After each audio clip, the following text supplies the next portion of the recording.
الحمد لله الحمد لله نحمده ونستعينه ونستغفره ونؤمن به ونتوكل عليه ونعوذ بالله من شرور أنفسنا ومن سيئات أعمالنا من يهده الله فلا مضل له ومن يضلله فلا هادي له ونشهد أن لا إله إلا الله وحده لا شريك له ونشهد أن سيدنا وحبيبنا وسندنا ومولانا محمدا عبده ورسوله الذي أرسله بالحق بشيرا ونذيرا وداعيا إلى الله بإذنه وسراجا منيرا أما بعد فأعوذ بالله من الشيطان الرجيم بسم الله الرحمن الرحيم لقد كان لكم في رسول الله أسوة حسنة قال الله تعالى في كلامه المجيد والفرقانه الحميد قال النبي صلى الله عليه وسلم جددوا إيمانكم قيل يا رسول الله وكيف نجدد إيماننا قال اكسر من قول لا إله إلا الله محمد رسول الله صلى الله عليه وسلم أو كما قال النبي صلى الله عليه وسلم قال الله تعالى في شان حبيبه مخبرا وآمرا إن الله وملائكته يصلون على النبي يا أيها الذين آمنوا صلوا عليه وسلموا تسليما يا اللهم صل على مولانا محمد وعلى آل سيدنا مولانا محمد يا اللهم صل على سيدنا مولانا محمد وعلى آل سيدنا مولانا محمد نبير مايا سلمان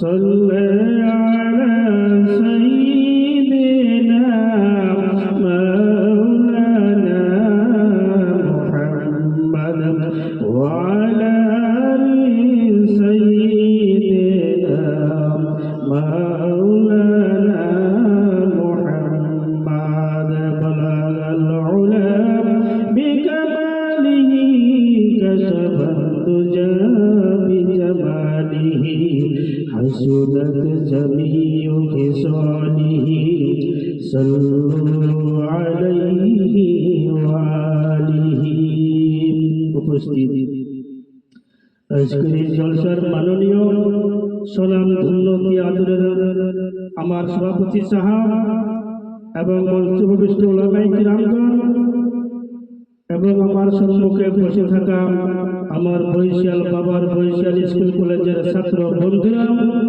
এবং পর্দার আড়ালে থাকা মা এবং বোনেরা, আমি সবাইকে সালাম জানিয়েছি। আসসালামু আলাইকুম ওয়া রাহমাতুল্লাহি ওয়া বারাকাতুহু।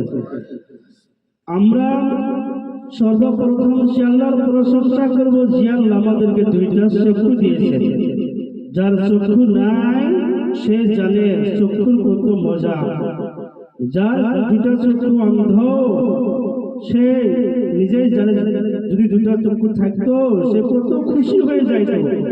আল্লাহ আমাদেরকে দুইটা চক্ষু দিয়েছেন, দুইটা হাত দিয়েছেন, ব্রেন দিয়েছেন, দুইটা পাও দিয়েছেন। এই জন্য আমরা আল্লাহর শুকরিয়া অনেক, কিন্তু আমরা আদায় করি না।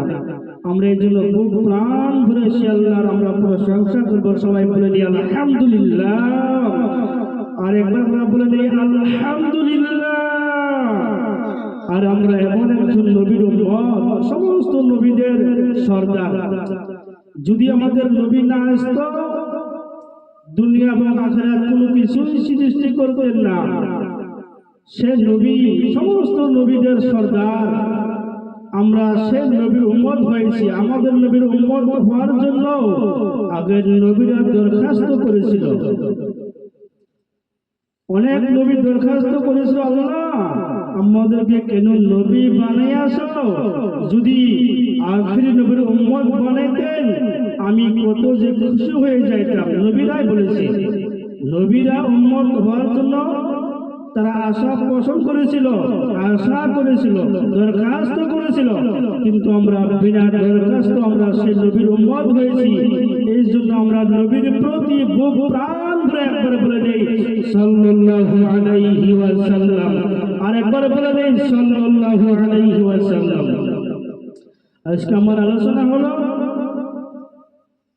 নবীজির সাহাবীরা নবীজিকে কত মহব্বত করেছে, কত হুকুম করেছে, কত ভালোবাসেছে, কত লাভ করেছে। এই সম্পর্কে নিয়ে কিছু আলোচনা করে আমি আমার বক্তব্য শেষ করব। সেই জন্য ভাইরা, আমার বন্ধুরা, কান লাগিয়ে মনোযোগ দিয়ে অল্প সময় শুনবেন। আমাদের নবীর কিছু সময় সাহাবীদের কথা। সাহাবীরা কত ভালোবাসেছে, জীবনের চাইতে নিজের সন্তানের চাইতে নবীজিকে বেশি ভালোবাসেছে। এর জন্য আমরা সবাই বলে দেই সুবহানাল্লাহ। বন্ধুরা, আবু বকর সিদ্দিক নবীজিকে কত যে ভালোবাসেছে। হযরত আবু বকর সিদ্দিক রাদিয়াল্লাহু আনহু নবীজির যখন 37 বছর বয়স রে বন্ধু, আবু বকর সিদ্দিক নবীজিকে খুব ভালোবাসে। কিন্তু হযরত আবু বকর সিদ্দিক মুসলমান তখন হয় নাই। নবীজিকে যখন দেখে না, এবার আবু বকর সিদ্দিক বলে, হুজুর গো, ও মুহাম্মদ তুমি কোথায় থাকো, তোমাকে আমি দেখি না। যদি অল্প কয়েকদিন না দেখে, আবু বকর সিদ্দিক যদিও বেঈমান ছিল, কাফের ছিল রে, যদি নবীজির মুখখানা না দেখতো, আবু বকর সিদ্দিক মনে মনে ব্যথা পেয়ে যাইত। নবীজির যখন 40 বছর বয়স হয়ে গেল, আমাদের নবীরে ঘরে হিরো জবলে নূরের মধ্যে যখন নবীজি যখন 40 দিন যখন মুরাকাবা করেছিল, 40 বছর বয়সের মধ্যে জাবলে নূর ঘরে হিরো মধ্যে নবীজি যখন 40 দিন চিল্লা দিয়েছে, মুরাকাবা করেছে, মুরাকাবা করে নবী যখন কোরআনের 5টি আয়াত সূরা আলাকের 5টি আয়াত লয়ে যখন নবীজি জাবলে নূর থেকে নবীজি যখন নবী বাড়ির দিকে রওনা হয়ে আসতেছে, রাস্তার মধ্যে আবু বকর সিদ্দিক রাদিয়াল্লাহু আনহুর সঙ্গে দেখা। আবু বকর সিদ্দিক বলেন, মুহাম্মদ সাল্লাল্লাহু আলাইহি সাল্লাম, আজ থেকে অনেক বছর তোমার সঙ্গে ভালোবাসা ছিল। মুহাম্মদ, তুমি যদি কোথায় যাইতে আমাকে বলিয়া যাইতে, যদি নানার বাড়িতে যাইতেন আমাকে বলিয়া যাইতেন, যদি আমি বেঈমান কাফের। ও মুহাম্মদ, আজ থেকে 40 দিন হয়ে গেল, আমি তোমাকে কেন দেখি না। এবার নবীজি বলল, আবু বকর শোনো, কেন দেখো না? আবু বকর, আমি ইনহু বিবাইলাইকাল খালাম, ইনহু বিবাইলাইকাল খালাম। নবীজি বললেন, ইনহু বিবাইলাইকাল খালাম। আবু বকর শোনো, আমি নবীজি একা একা থাকতে ভালো পাই, এই জন্য আমি নবীজি জাবালে নূর পাহাড়ের মধ্যে 40 দিন চিল্লা দিয়েছি রে। আমি নবীজি জাবালে নূরের মধ্যে আমি 40 দিন আমি মুরাকাবা করেছিলাম, এই জন্য তুমি আমাকে দেখো নাই। ও আবু বকর শোনো, জাবালে নূর গারে হিরা পাহাড়ের মধ্যে আমি 40 দিন থাকার পরে কুরআন নামের একটি 5টা সূরা আলাকের 5টা আয়াত, কুরআনের সূরা আলাকের 5টা আয়াত, ইকরা বিসমি রাব্বিকাল্লাযী খালাক, এর থেকে নির্বন্ধ 5টা আয়াত আমাকে দিয়েছে। আবু বকর শোনো, 5টা আয়াত লয়ে আমি ঘরের দিকে রওনা হয়ে আসলাম। আবু বকর, 5টা আয়াত লয়ে আমি বাড়ির দিকে রওনা হয়ে যাইতেছি। আবু বকর শোনো, 40 দিন থেকে দেখো না আমি ওইখানে মুরাকাবার মধ্যে ছিলাম, চিল্লা দিয়েছিলাম। আল্লাহ আমাকে 5টা আয়াত দিয়েছে। 5টা আয়াত দেওয়ার পরে আমি এখন আল্লাহ আমাকে নবী বানিয়েছেন, পয়গম্বর বানিয়েছেন, এই জন্য আমি বাড়ির দিকে যাইতেছি। আবু বকর এই জন্য 40 দিন আমাকে দেখো নাই। আবু বকর বললেন, ও মুহাম্মদ শোনো, আমি তো এখনো কাফের, আমি এখনো বেঈমান আছি। শোনো, আমার 37 বছর হয়েছে। সাদ্দাক ইয়া রাসূলুল্লাহ, আল্লাহর নবী গো, আমার 37 বছর বয়স হয়েছে, তোমার মুখ থেকে আমি পয়গম্বর নবী হওয়ার কথা শুনলাম। আমি আবু বকর দেরি করব না। নবী গো মুহাম্মদ, তুমি আমাকে কালিমা পড়ে মুসলমান বানাইয়া দাও। সুবহানাল্লাহ। সঙ্গে সঙ্গে আবু বকর সিদ্দিক নবীজির হাত ধরে কালিমা পড়ে মুসলমান হয়ে গেল। বন্ধুরা, নবীজির কথা শুনে সঙ্গে সঙ্গে 20 তার নাম ছিল আবু বকর। নবীজি বললেন, আবু বকর, আমার কথা শুনে বিশ্বাস করেছো, আজ থেকে তোমার নাম আমি দিলাম আবু বকর সিদ্দিক। আমার কথাগুলি তুমি সত্য মনে করেছো, এই জন্য তোমার নাম আমি সিদ্দিক টাইটেল দিলাম, সিদ্দিক লকব দিলাম। বন্ধুরা, নবীজি যখন লকব লাগাইয়া ধরে বন্ধু, ওই লকব আজ পর্যন্ত আবু বকর সিদ্দিক নামে লকব এখনো রয়েছে। বন্ধুরা রে, আবু বকর সিদ্দিকের পরে রে বন্ধু এমন একজন সাহাবী, ওই সাহাবী যার নাম ছিল হযরত ওমর। বন্ধুরা, যদি ওমর একটা রাস্তা দিয়ে একদিন যাইতো, শয়তান 40 দিন যাইতো না। শয়তান ভয় করেছে, না না, ওমর এই রাস্তা দিয়ে একদিন যাইছে, 40 দিন যাওয়া যাবে না, ওমর ঘুরতেও পারে। শয়তান ভয় পেয়েছে। ওমর যখন কোন রাস্তা দিয়ে যাইতো রে বন্ধু, ওই রাস্তা দিয়ে শয়তান 40 দিন যাইতো না। বন্ধুরা, এই মতো অবস্থার মধ্যে রে বন্ধু আবু জেহেল মক্কার মধ্যে একটা মিটিং করলেন। আবু জেহেল বড় বড় লিডার গুলো মিটিং করলেন। বড় বড় লিডার উতবা, সাইবা, উকবা বিন আবি মুআইত, উমাইয়া বিন খালদ, হযরতে ওমর, বড় বড় লিডার গুলো আবু জেহেল মিটিং করলেন। আবু জেহেল বলতেছে, এই মিটিং এর লোকেরা শুনো, মুহাম্মদের মাথা কেনতে পারবা? মিটিং এর মধ্যে কেউ দাঁড়ায় না রে। উতবা, সাইবা, উমাইয়া বিন খালদ, উকবা বিন আবি মুআইত, বড় বড় লিডার আছে, কেউ দাঁড়ায় না, সবাই চুপে চুপে বসে আছে। আবু জেহেল বললেন, কেন দাঁড়াও না? যে মুহাম্মদ সাল্লাল্লাহু আলাইহি ওয়াসাল্লামের মত হতে পারবে, আমি নবীজি তাকে 100টা উট দান করব।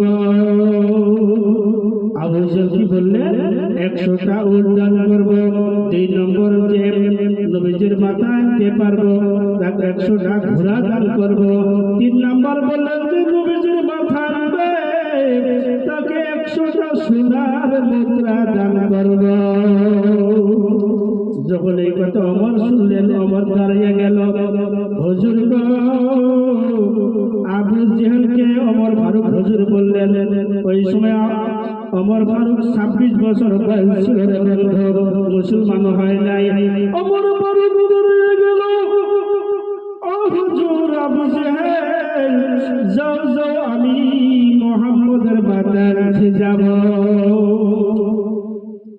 আবু জেহেলের মাথা, আবু জেহেল বললেন, ঠিক আছে, মাথা যদি আনতে পারো ওমর, তোমাকে 100টা উট দেওয়া হবে, 100টা সোনার মুদ্রা দেওয়া হবে, 100টা ঘোড়া দেওয়া হবে। যাও যাও, মাথা আনতে যাও। এবার ওমর মক্কার দামি মদ পান করলেন। দামি মদ পান করার পরে বিরাট বড় একটা তরবাল শান দিলেন। শান দেওয়ার বলে, মক্কার লোকেরা শোনো রে, তোমরা জেনে নাও, তোমরা জেনে নাও, আজকে আমি মুহাম্মদের শরীর থেকে মাথাটা আমি আবু জেহেলকে দিয়া দিব। আবু জেহেলের কথা শুনে ওমর পাগল হয়ে গেল। ঘোড়ার মধ্যে চললেন, দামি মদ পান করলেন।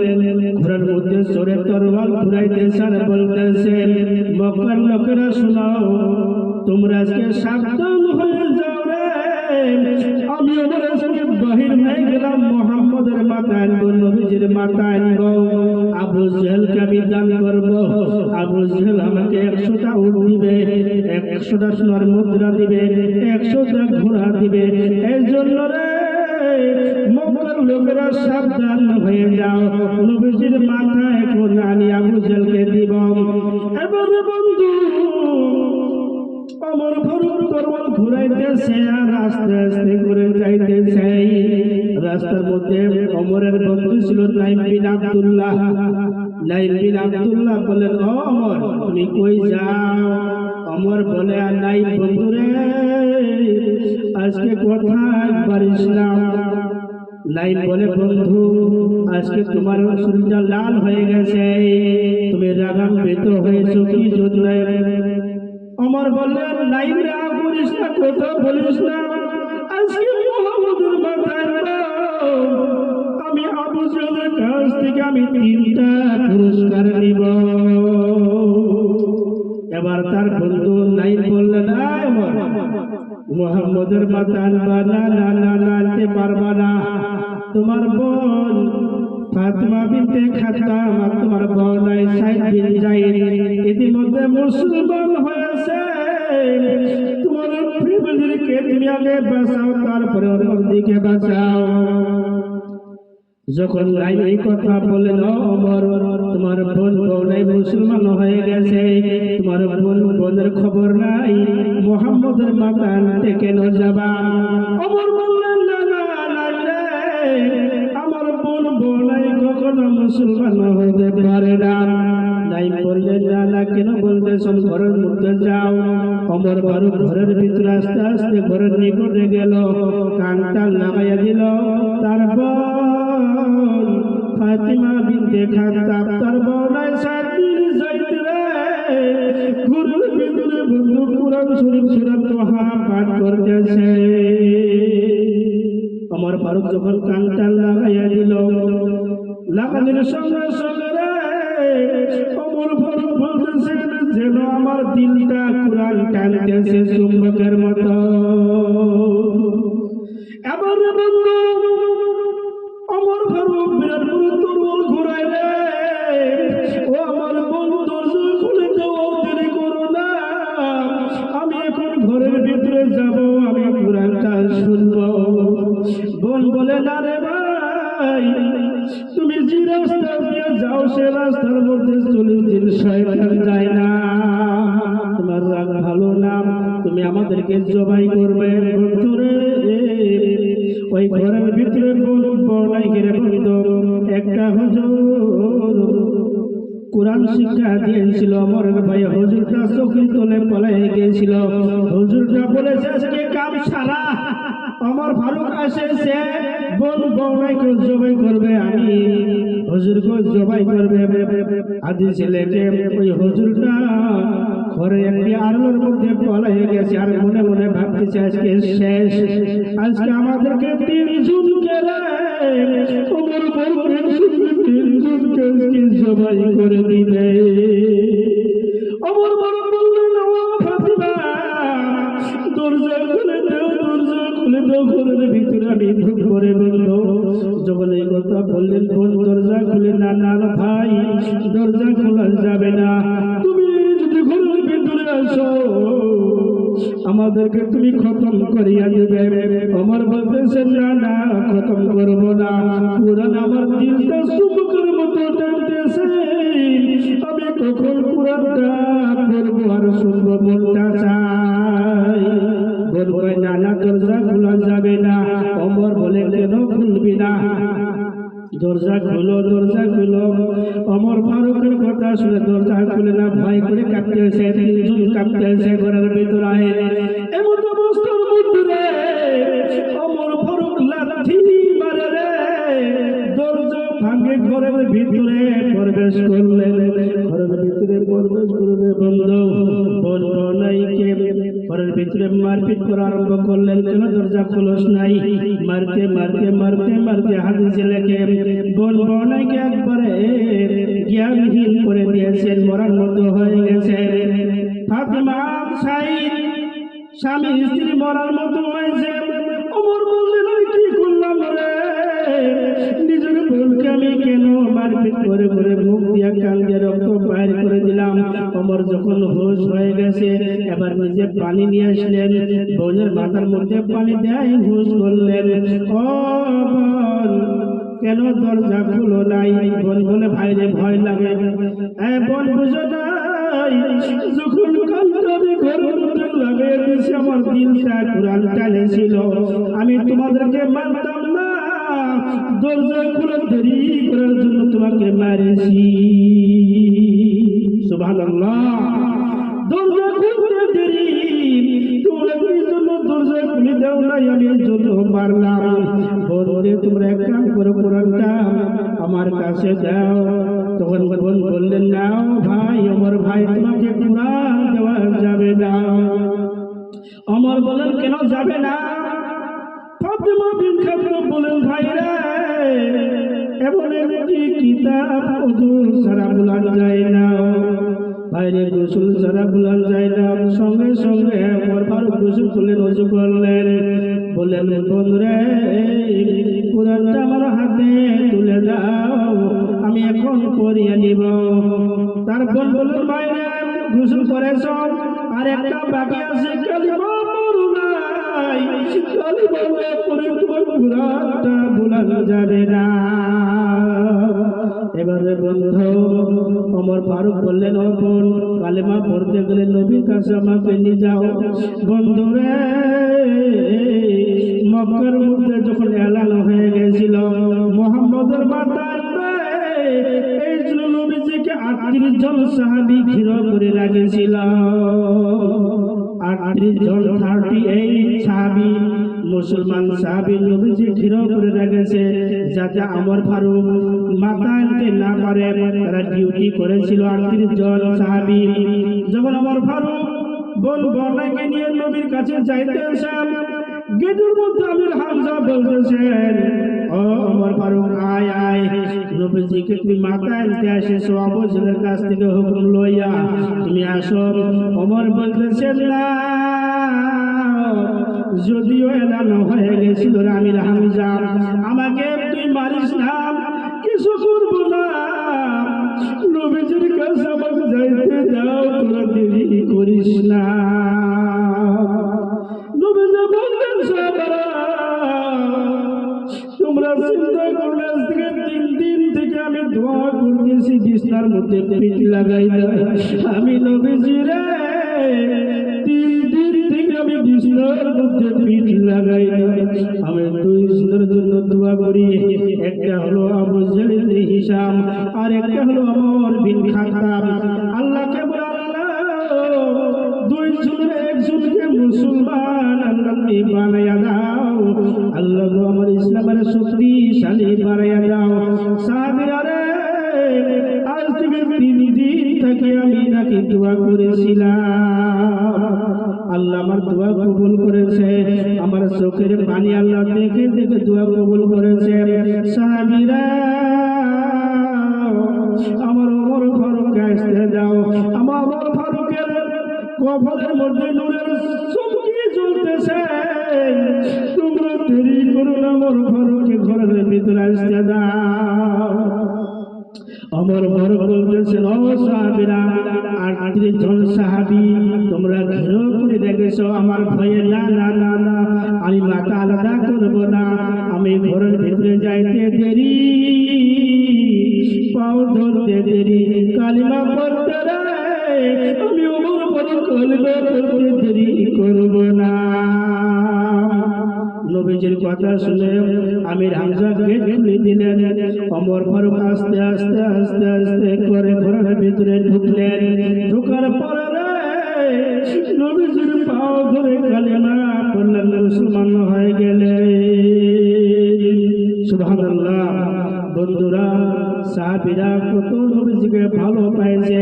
এবার ওমর বললেন, হুজুর গো, আমি মুসলমান হয়ে গেলাম, হুজুর গো, তুমি আমাকে তালিকা দাও, কে কে তোমার সঙ্গে দুশ্মনী করে, আমি ওদের মাথা টানিয়া দিব। নবীজি বললেন, ওদের মাথা আনার জন্য আমি নবীজি আসি নাই, আমি নবীজি কি জন্য আসলাম? লাকাদ কানা লাকুম ফি রাসূলিল্লাহি উসওয়াতুন হাসানাহ। আমি রাসূল, আমি উত্তম চরিত্রের অধিকারী হিসেবে দুনিয়ার মধ্যে এসেছি। মানুষকে বলতে সুন্দর জন্য আসি নাই, আমি সুন্দর চরিত্র দেখানোর জন্য দুনিয়ার মধ্যে আমি এসেছি। সুবহানাল্লাহ, লা ইলাহা ইল্লাল্লাহ।